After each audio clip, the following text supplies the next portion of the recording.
So I want to share with you guys about the day I was denied on the Polish border with Russia. You know, like in Kaliningrad, they have a border with Gdańsk in Poland. I was denied there, and this is not only a personal story. This is actually very helpful for any other traveler out there because things are getting weird in that border, and I want to explain everything that happened. And well, right now things worked out. I'm here in Tiraspol, the capital of Transnistria, part of Moldova that is trying to separate and become their own country called Pridnestrovia. And well, what happened there was basically I was in Kaliningrad for 2 months. I made some videos there. If you haven't watched, you can just go to my profile here and watch the other videos that I made there explaining about Russia.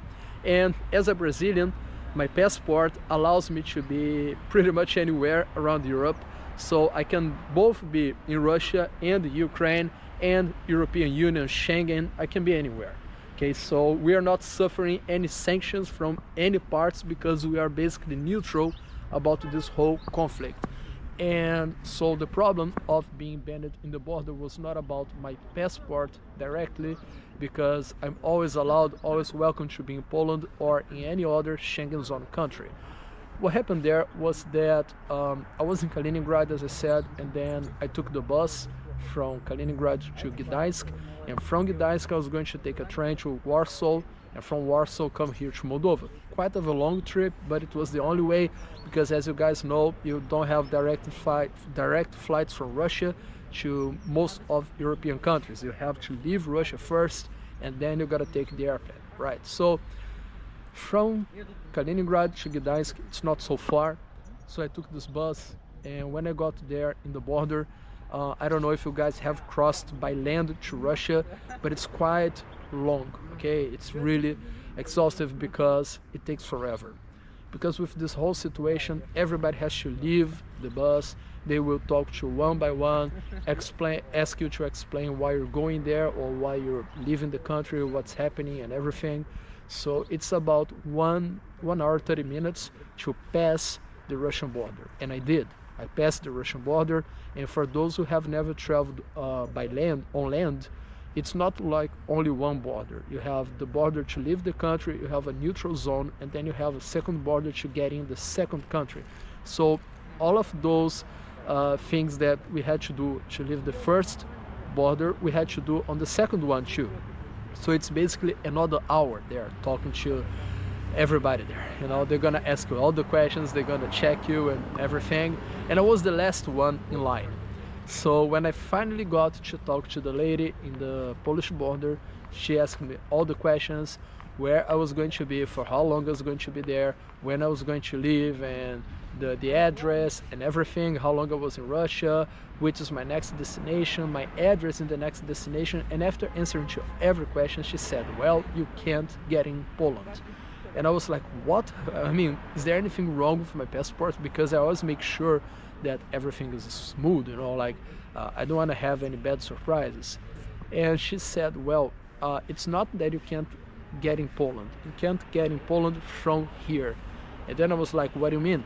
And she said, this border here is only open for native citizens, like people from Russia and people from Poland. They can cross over there, but for tourists, it's closed. And this is the first time in my life that I hear about this, about a border being closed for some sorts of people, because it doesn't really make sense to me, because I'm okay to be in Russia, I'm okay to be in Poland. Why can't I cross there? You know, like they have officers, they have the stamp, so it doesn't really make sense to me, because I've traveled by bus many times before, and I've never heard about one border being only for citizens and not for tourists.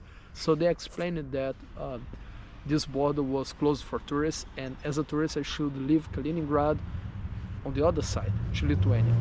So basically I was right there in the middle of nowhere, because the Russian border with Gdańsk, it's not like right in the middle of the city, you know, it's far away, 1 hour, almost 1 hour away from Kaliningrad, and I literally had to come back. So they asked this Polish guy that was crossing to give me a ride.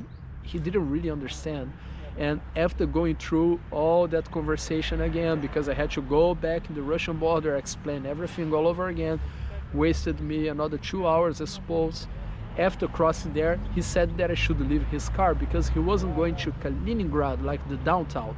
He was going to the first village on the right, and I actually saw him going there. So he said that he couldn't take me there. And there was I with my 2 bags in the middle of nowhere. And there was only like one gas station nearby. I went there and I tried to see if there was any way to go to the city, and nobody knew how to answer me. Then I went back to the border, started talking to the Russian border patrol officer, and then he explained to me that maybe I could get in Yandex, which is their Uber. You know, they don't really have Uber there, they have Yandex. Luckily, there was a village like 20 minutes away. There was one driver there and he accepted my ride, so it was a bit expensive, but he went all the way to the border, he picked me up there and he drove me to the city center. Getting in the city center, it was like 1:30 p.m. I got my bus ticket to Lithuania. Yeah, they only had the bus ticket for 10:40 p.m. so I had to stay all day long walking around the city, going to McDonald's to use their Wi-Fi, charge my cell phone, or to a coffee shop. So I was basically doing those things. A Russian friend of mine saw that I was, you know, like going from places to places, and she said, well, when I finish work here, I'm going to meet you and I'm going to bring a friend, we're going to talk because you must be really bored. So that helped a lot. And at 10:40 I took my bus to Kaunas in Lithuania, because you don't really have to go to Vilnius because it's much further. It's like 1 hour 30 minutes more in your trip. It's unnecessary because you can go from Kaliningrad to Kaunas and from Kaunas to Warsaw. So if you go to the capital, you're gonna waste like 3 hours more, because, you know, 1 hour 30 minutes to get there, 1 hour 30 minutes to come back. It doesn't make sense. From Kaliningrad to Kaunas was like 5 hours 40 minutes, and of course you have to stop on the border, get down the bus and talk to the officer. And then he was like, if you're going to Poland, why didn't you go through from Gdańsk? And I said, well, I tried this morning, but they said no. They said that I should come here because their border was closed for tourists. And he was actually saying, yeah, this is very silly. And I agreed with him. So he stamped my passport, I got through. And once I was in Lithuania, I only waited for like 2 hours and got my bus to Poland from Kaunas to Warsaw. It was basically like 7 hours trip. And out of nowhere, there was also some Polish police that stopped the bus and checked our passport, which I didn't understand because Poland and Lithuania, they are both in Schengen, so it doesn't make sense having people on the border between Poland and Lithuania checking passports because it's the same area. But anyways, I had nothing wrong with mine. I gave them my passport, and of course they took longer with my passport than with the other people's passport, but everything was fine, everything was okay. And I finally got to Warsaw 1 day later, and well, if I put it all together, I was on the road for more than 24 hours. It was exhaustive. And then I got to Warsaw, only had like 1 good night of sleep there, and the next morning I came here to Moldova. And they found weird that I was going to be here for 3 months because they said that it's not usual to have tourists here for so long. And I said, well, being usual or not, it is my right. I have 90 days to be here. I work online. I have all the documents of my business. I own a business. I don't work for anyone. I have all the documents of my business. You can actually see me online. You can type my name on Google and there I am. You can type my name on YouTube and there I am.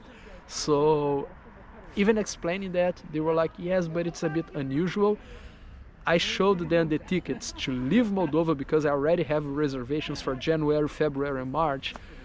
And well, they questioned me, they interrogated me, and I was there in the airport for like 2 hours answering questions. They were checking if I didn't have anything. They opened my bags, but finally they were like, yes, there's nothing wrong with you. And I was like, yes, of course not. That's what I've been saying since the beginning. They let me go, and here I am in Moldova. And in the next videos I can share some more stories if you have any curiosity, any question, put here on the comment section, because that might be the topic for the next video. And don't forget to like and subscribe.